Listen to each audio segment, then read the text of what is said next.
Manson are a band from Florida. They were formed in 1989 and they're still going.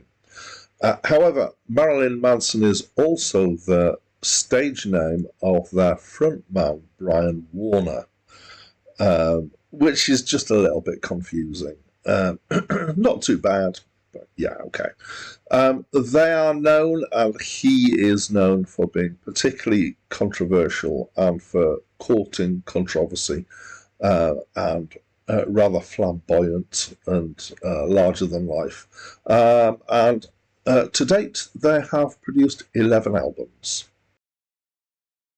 Hi, my name's Dan. So, this is a review of a newly released album. It was released on Friday, the 22nd of November this year, which is 2024. I'm putting that in just in case anybody's watching this in 3 years' time and they don't know, when this was recorded. So sometimes I manage to jump on new releases, excuse me, much faster than this. But most of the time, I reckon that within a month or so, it can still be counted as a new release. Um, However, I feel the need to let you know that most of this channel is not about reviewing new release albums. It's about reviewing through a list of albums that are, according to a website called Acclaim Music, they are the 3,000 greatest albums or most best reviewed albums of all time. And my mission is to work my way through this list from bottom to top, and I'm nearly a third of the way through that list. Occasionally, I jump off that list and do a review that isn't one of the list albums, and one of those reasons is to do new releases. That obviously is what this is. So this was, as I say, it was released on Friday the 22nd. I'm reviewing it on Friday where are we, the 29th. It might be a couple of days before it actually gets uploaded to my channel.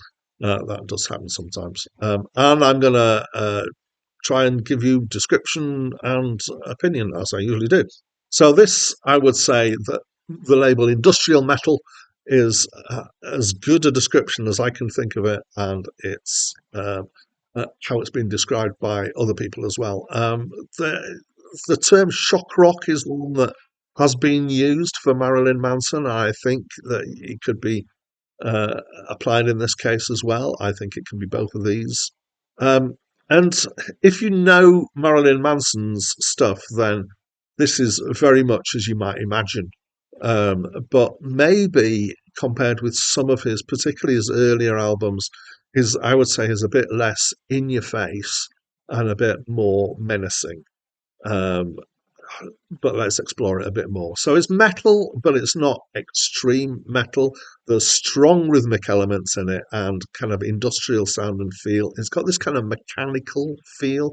It feels very kind of quantized, which means kind of put on the beat and mechanically on the beat. Also, some of the sounds that are used have just got a feeling of metallicness to them in the sense of the substance rather than the sense of music, although it is in the sense of the music as well.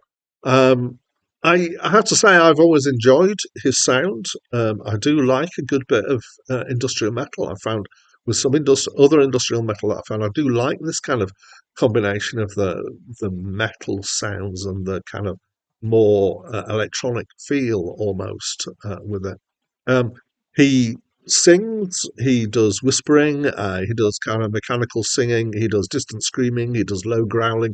He's got quite a range. This is all part of his sound, these kind of different approaches to vocals. And kind of musically, I'd say it's very much in the area of what I would expect from him. And I apologise to anyone who doesn't know what that means. Sorry, I've been trying to do some description. Thematically, so this is where Marilyn Manson has, in the past, created quite a bit of controversy, that and issues in his personal life as well. So thematically, I would say there's lots of images of death, blood, funerals, taxidermy, things like that. Kind of fairly typical shock dark stuff. And religion. And there's a lot of religious imagery and words here used, things like redemption, sacrifice, God, Christ, saviors, resurrection. In the past, he has been quite anti Christian with his lyrics.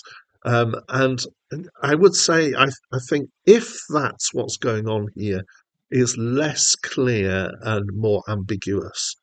There are parts where it could be. I mean, it has been noted that he has drawn from occult writings, and there may be bits in here that are drawn from that. I'm not familiar with occult writings enough to be able to verify that um, or otherwise. There's one line. I mean, there's a lot of lines that kind of have a certain amount of impact, but there was one line that jumped out at me, which is "The blood of your covenant is thicker than the water of birth," which is an interesting line for me because I felt it was a reversal of the normal phrase, which is blood is thicker than water. So blood is thicker than water, you probably know anyway, refers to the idea that hereditary is you are closer to the people that you are of the family that you were born into, and that's the blood, than of the family that you marry into, and that's the water because it's the water of um, the water of baptism. Um, but he's turned that round and is saying that the blood of the covenant is thicker than the water of birth. And the blood of the covenant could be a term about the Christian covenant. So, anyway, it does sound, I would say, at times that there are people who is possibly specific people that he's railing against, and some of them might be people who are religious leaders. But as is quite often the case with lyrics, there's a lot of places where you can put your own interpretation on things. In fact, sometimes I think that this is a very good tactic by lyricists is to make things ambiguous so that different people latch onto them in different ways. Um, so I do wonder if he's getting a bit more conservative as he's getting old. Is he getting jaded with the shockness that he had back in his first two or three albums? Uh, don't know. And of course, it's still only comparatively speaking. And there are definitely bits in here that are somewhat, shocking. But not. I didn't find anything that. I mean, I very rarely have problems with Marilyn Manson's lyrics anyway. I do think that they're designed to shock, and I kind of accept that this is something that some people do, and he is one of them who does it very deliberately. Uh, but overall, actually, I quite enjoyed it. Mostly that's based on the music. As I said, nothing that particularly shocked me in the lyrics. Maybe I'm missing deeper meanings here, and if I knew what he was really talking about, oh my goodness, did he say that? I do. I said particularly like a bit of swung heavy rock, and so the track, which track is it? Sacrilegious, particularly appealed to me musically. Yeah, remember the thing that I always get reminded of is "Spread Your Love Like a Fever." I can't even remember who that is off the top of my head, but it's a great track that's this kind of ding, ding, ding, ding, ding feel, and I like that feel. Maybe towards the end of that track, there's a bit that could be about abortion, but I'm not sure on that. So, as I say, interpretations. So, I actually quite enjoyed this album. Maybe not as much, well, certainly not as much as I have some of his other albums, but I am wondering if he's producing more of the same because this is what sells. Um, I'm not sure if I feel like his heart is as strongly into the shockingness as he used to be, or maybe he's just, going in a slightly more mellow direction. Again, very much comparatively. So that's what I think of this album. I quite enjoyed it. And I'd love to know what you think. So if you haven't listened to it yet, go and have a listen. Unless my description has totally put you off, which you might have done. And let me know what you think. And that's it from me for now. I'm feeling sacrilegious, put your arms around me. I stab